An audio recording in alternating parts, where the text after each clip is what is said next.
Bergen County Police Department has had a water search and recovery unit since 1957. The Bergen County Police Water Search and Recovery Unit is responsible for boat operations, diving operations, swiftwater rescue operations. What does that mean? They retrieve what criminals dispose of in Bergen County waters, whether a gun or even a dead body. Sometimes they're also tasked with bringing up the bodies of accidental drowning victims. For these sometimes tough tasks, Detective Mongelli says they're always looking for new ways to use the latest technology to improve their operations. If you're looking for a knife or you're looking for a gun, rather than putting a diver in, let's say it's wintertime, it's very cold, there's a limited amount of time that a diver can be underwater. That's why today's new addition to the team is the Seabotics LBV robot. It's run by remote control and sonar and can dive 660 feet underwater.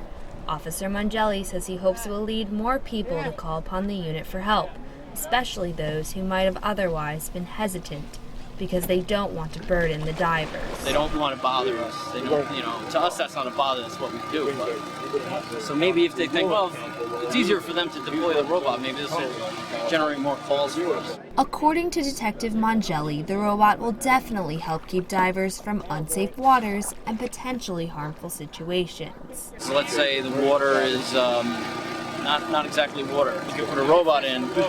This is all sealed as long as you decontaminate it at the end of it. You're not putting a man in there, a person. You're putting a piece of equipment in there. Even when the robot can't do the job alone, it can locate the target, making sure the diver will only be minimally exposed.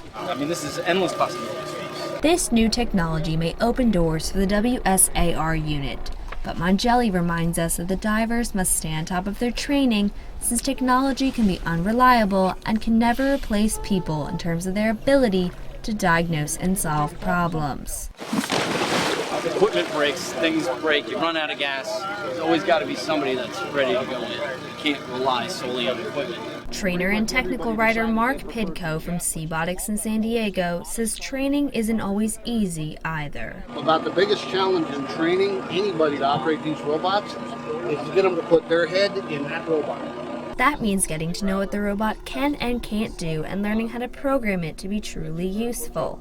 The unit will definitely need time to get acquainted with the many capabilities of this new robot. Now that we have this piece of equipment, I think 6 of us went through the week-long training. Now we're going to train everybody else. We're going to make it a point to train with this at least once a month because if this is that type of skill that if you're not doing on a daily basis or a regular basis, you're going to forget how to do it. Mongelli says reading the sonar is the hardest part of it all. Physically operating the robot, he thinks, should come pretty easily to just about any of the officers that are still in touch with their childhood. A lot of us are younger guys. It's kind of like playing video games, so it's using a joystick, so. The Water Search and Recovery Unit is always ready to help.